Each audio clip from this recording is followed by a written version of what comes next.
everyone and welcome back to my channel. Today I'm sharing how I make and freeze homemade whole wheat parathas with ease. It enables me and my family to eat healthy. I have parathas on the go whenever I need. It's also super perfect for Ramadan and weekends or anytime really because we all have really busy lives. So to start with, I had my dough kneaded. I use a stand mixer to do so. If you want to learn how I make my dough in a stand mixer, I'm gonna link the video here. And because I'm making layered parathas, I like to layer them all at the same time. It saves me so much time and effort, but you can completely skip it.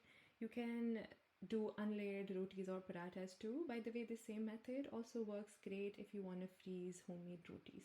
So all of my paratha layers are ready and I usually let them sit for about 15 minutes. It makes it really easy to roll it out because your roti and your paratha is not gonna constantly shrink.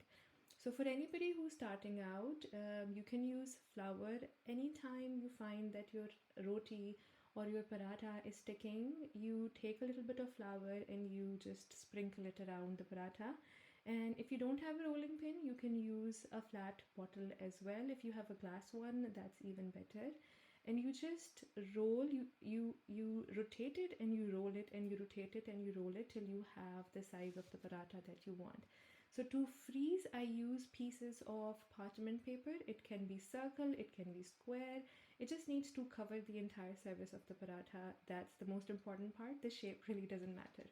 So once you have all of your parathas rolled out, stack them and then put them in the freezer until they're semi-solid.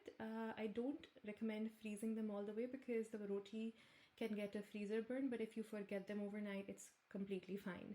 And try to roll your parathas or rotis the size that you're going to use for these Ziplocs so that they can easily fit in, and just freeze them. I've had mine in the freezer for 2 to 3 weeks. I've never had them left over after that, so maybe they can stay for longer, but for me, I know that 2-3 weeks are good, and you can make a lot at the same time. Put them in multiple Ziplocs so you have them whenever you need. So to cook them, heat your pan to medium and then take out a frozen paratha and put it directly on the pan. And once it starts to thaw and you can see here that the color is going to change, then you flip it. If it sticks to your pan, add a little bit of a ghee. You're making paratha, you will need ghee or oil or butter. And then you cook it like regular paratha. It starts to fluff up. That's one of the indications that it's ready to be flipped. And once it starts to get fluffy, you see that it puffs, there's air. You add ghee and you fry it.